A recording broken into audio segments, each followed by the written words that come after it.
What's the motherfucking deal, man? Welcome to the den. I'm your host, Ed Honcho. Make sure you check with us live every night, 10 p.m. Central, weekdays, 10 a.m. Central. Den at 10, easiest way to remember that. Let's get into some good conversation because this is something we've talked about on a lot of the live streams, and the ladies were swearing up and down that this kind of thing doesn't happen as often as men say it does. I'm going to be honest with you. This is no surprise, but I'm glad that there is some scientific evidence and backing behind it. If you don't know what that is, we call it meal hustling.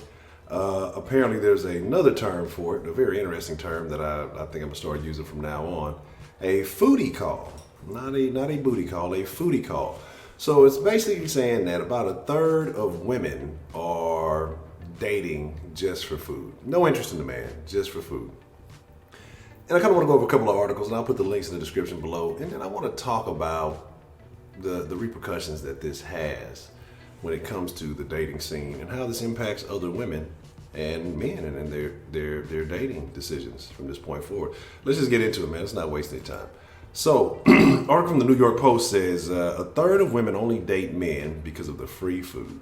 Isn't that interesting? Let's go into the article. I'm not going to read word for word, but basically saying a new study published Friday in the Society for Personality and Social Psychology journal have found that a quarter to a third of heterosexual women have gone on a date with a guy they were not interested in just for a free meal. So that means one quarter to one third men, 25 to about 33% of women, or 1 in 4 dates that you go on, she may just be dating you for food. And that is very disingenuous, but we'll get into that and we'll continue. We'll talk about it a little bit more. Foodie calls can happen when the money's tight, the grocery store is out of a favorite frozen meal, or a must-try entree is just too extravagant to justify when the tab comes out of your own bank account. So basically, women who are wanting to indulge in life outside of their means. Interesting. But it's okay if the man pays for it, even though you don't expect to reciprocate that in any form or fashion. Tough, right? So let's kind of get to it. Let's continue on. 2 studies, first conducted with 820 women and the second with 327, asked participants if they ever engaged in a plate for play. Very interesting. 23% of the women copped to it in the first study, 33% in the second. So the researchers Brian Collison, Jennifer Howell, and Trista Herrig, I'm assuming, of Azusa Pacific University and UC Merced, also noted that the women who felt dating for food was socially acceptable were more likely to exhibit the dark triad of personality traits: Machiavellianism, narcissism, and psychopathy. Psychopathy? I don't know if you... Is it psychopathy? Psychopathy? I don't know. Y'all, shit. Fuck it. Y'all know what the fuck I'm talking about. For those without a PhD in psych. So, it tells you basically that the study is saying that women who go out there and they hustle for meals are shitty women. And again, it has to be some level of narcissism, right? Because they don't want to pay for it themselves. They want you to pay for it, but they want to indulge in this extravagant meal, okay?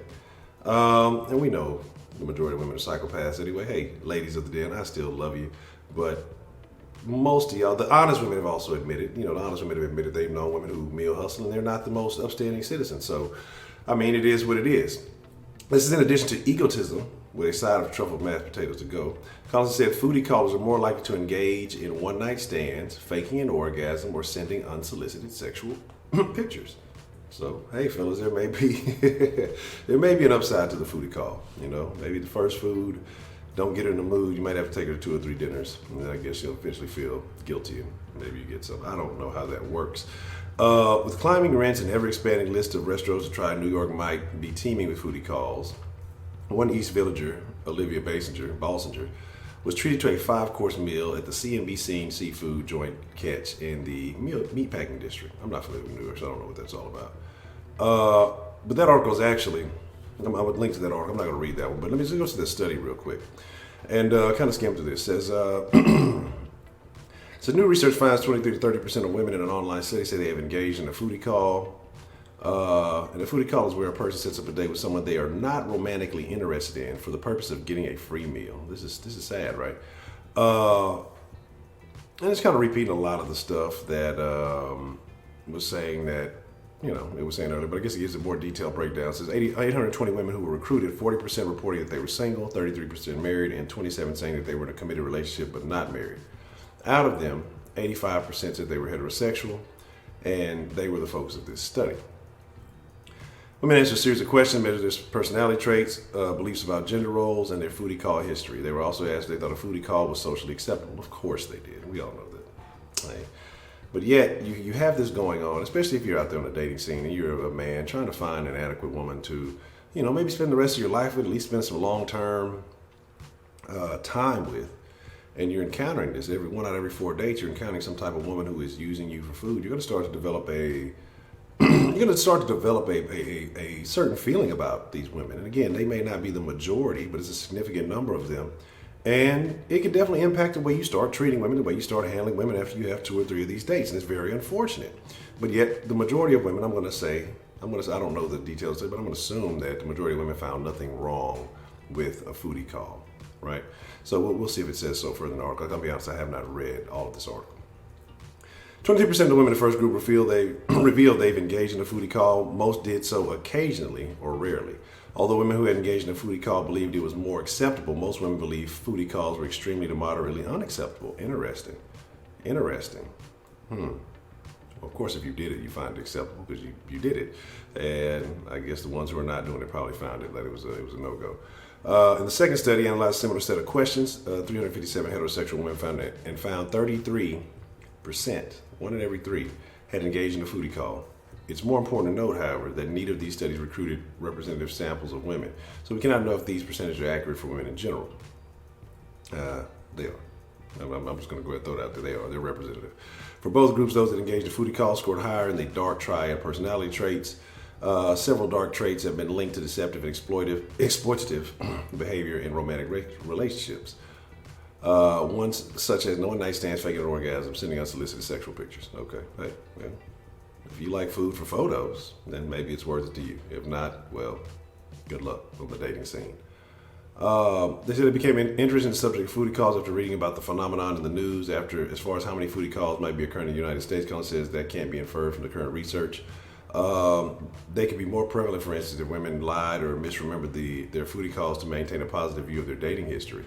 The researchers also note that foodie calls could occur in many types of relationship and could be perpetrated by all genders. So very interesting. Again, link to that will be in the description. But I just want to say that this foodie call thing is not a new thing. It's not a 2019 thing. The New York Post did an article about it in 2017, and the story that they referred to, I believe, was back in 2014. So that's just something to let you know that this has been going on for quite some time, right? This is nothing new. And again, I'm sure most women, if you ask them, if they're honest women, will tell you it's nothing new. I believe most women have done it. I think that the number is greater than what is being presented in the studies because, if you have these conversations with most ladies, they view themselves a certain way, and men do view themselves a certain way too. But I think most women have a deceptive view of things, and we've had some very intense discussions with the ladies in the den. And actually, the demographic of the den has become more ladies than anything. So some of y'all are going to be upset, but I still love y'all. It's all good. But I do find this very interesting. So I would like to know, if you hit the comment section below, how many ladies will admit to having participated in a foodie call, at least knowing someone who has. If you don't want to be all out there and put yourself out there, you can tell us about that friend who has participated in a foodie call. I'd be very interested in knowing. And then I'd like to know, what the ladies think of, and fellas, you too, of course. You matter too in the den. I would like to know what the fellas think of and what the ladies think of. Is it socially acceptable or is it socially unacceptable to participate in a foodie call knowing that you have no interest in the party who is purchasing the food? If you're just there for the food and you're faking and feigning interest in this person just to get a free meal, is that socially acceptable? I mean, again, we've had some conversations around the topic, but now that there's a study that's come out, and I believe this was yesterday, depending on the time of this recording, to say this. So I want to know how much that impacts your views. Is this something that you already knew? Is this something that is news to you? And if not, hey, well, we'll figure it out one way or another. But with that being said, remember, live every night, 10 p.m. Central, weekday mornings, 10 a.m. Central. You can call in, you can share your thoughts, whatever it may be, whatever's going on in your world. Shout out to all the den folk, the denizens, the den generates, and just you overall friends of the den. I thank you for tuning in today. This is interesting. This should spark a very good debate on the next live stream. So we will see, we'll see your thoughts on that. But with that being said, hey, I'm your host, Ed Honcho. I appreciate you coming through. We'll be talking more about this soon. I'm absolutely sure of it. Appreciate you watching. I'm out.